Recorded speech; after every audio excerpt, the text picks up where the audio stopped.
This part too. Man, my lens is out of there. This is my S10 Plus. This thing is old, but it still, records some decent video. So as you know, previous video on this project I'm working on, cylinder 2 was misfiring, and the biggest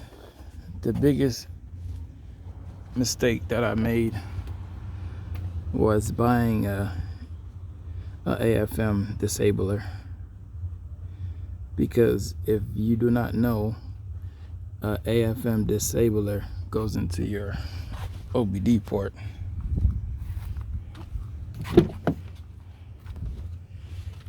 It goes into your ODB port right here.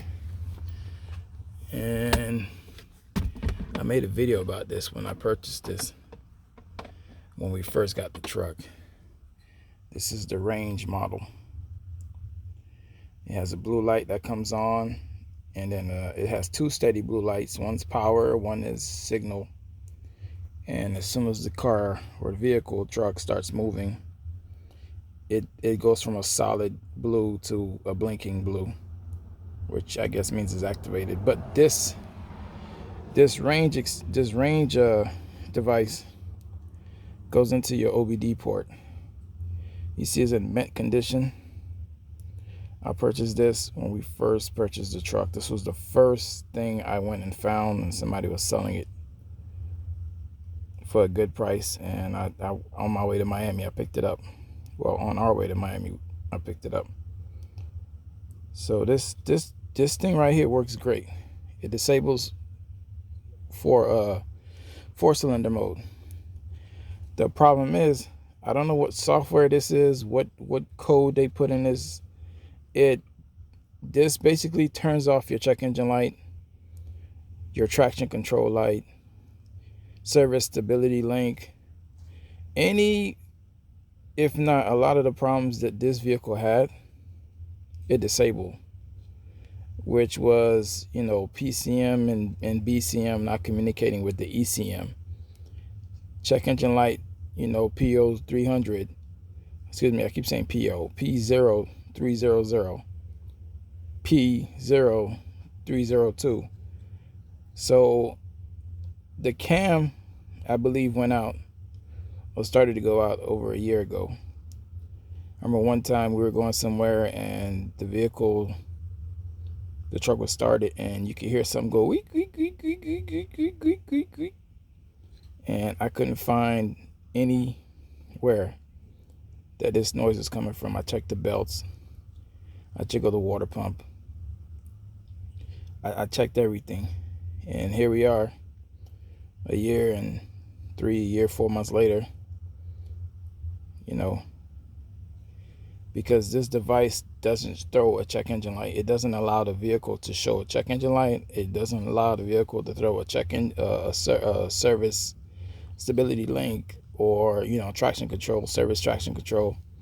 This device doesn't allow it to do a lot of things, and it forces everything to run normally in the ECM, even though the motor was dying. The motor been misfiring, and we didn't notice. It was a small misfire.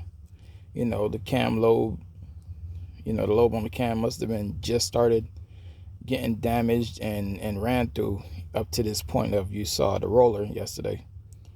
So be careful when you get a disabler, because it disables all the bad lights in the truck, so you don't know what's going on. I mean, could you imagine you had the check engine light on and you don't know the check engine light is on because you have the AFM disabler plugged in, and its job is to force the system to run peacefully. So even though I had a cylinder 2 misfire, it somewhat had the truck running, lean on one bank, rich on the other bank to support that cylinder. The oil pump didn't show any decrease in oil pressure. There was just a little, shaky going on the engine. Up until the point where one day my wife started the vehicle, and I'm like, what's wrong with the truck? Because I could see it dancing. And she was like, oh, I've been telling you the truck been having problems for a while. You just been ignoring it. And I'm like, oh, shit. And sure enough, you know, the cam is destroyed. My first thing was, if the cam could be saved, I would try to save it. I don't know if you can see in there, but let's see if the light bounce off.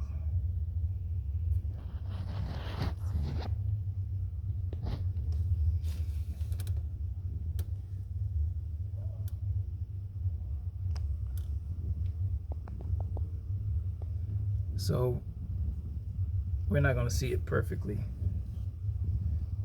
but trust me when I tell you,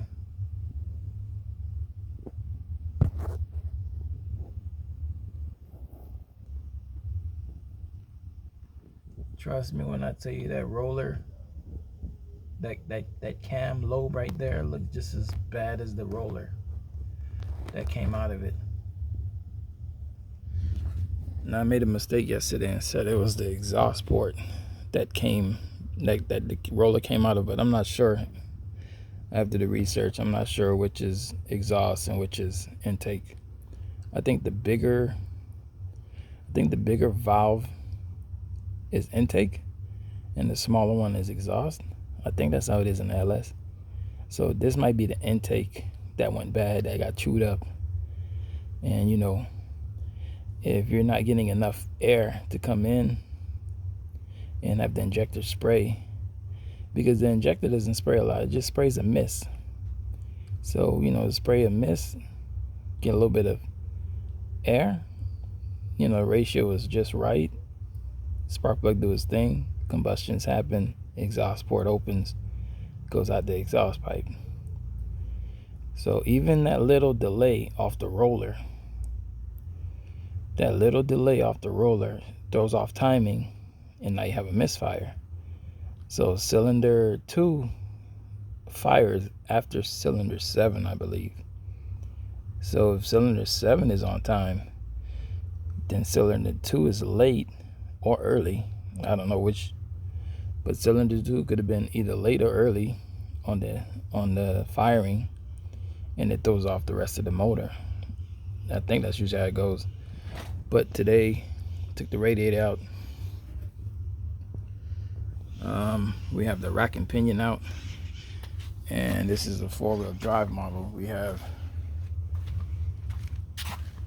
the 4x4. We have the front diff out. So front diff, rack and pinion, cross member, radiator, both wheel well, fender well covers, and this is what it looks like right now. Because, and yes, I am doing all of this on the floor, and this is what I needed access to, this stupid oil pan, this double fucking chin pan. That's what I call it, a double chin pan, because this pan is 2 oil pans in one. Upper is the aluminum, lower is steel. There's no gaskets, everything is silicone. I've had a leak up here, right in this, you see this little square right here? I had a leak right here coming out of here for maybe 8 months now. I've been trying to find where it's coming from, but you see how dark this area is? This is where the leak been leaking oil from. Only when I'm moving. When I'm still, there's no drips. I've had this splash shield off of this truck for over a year. I haven't been able to find a leak. There's been leaking before the misfire even started. And I've been, you know, dreading on redoing the oil pan. It's not the remain seal, because back here is dry. And it's only wet because of the splashback from the oil up here. Now, most of this that you see is from the head gasket, the cylinder head being removed, and which is why I decided to come down here and remove the front differential and the rack and pinion or not rack and pinion, but the steering rack, whatever the hell they call that one, the electric rack. I decided to remove it because of all the mess that this side made. I didn't want it to be on this side when I, come to drop the differential. So I have access to the oil pan now. I'm going to move some of these cooler lines around, move some of the wiring. I have to take the starter off. I have tools coming in and parts coming in and certain things coming in that I have not clicked purchase on yet, but they're coming in. And we're going to have to take the starter off because this is a tool that goes on the flywheel to lock it in place so you can crack this bolt. This bolt right here is, I believe, 230 foot-pounds.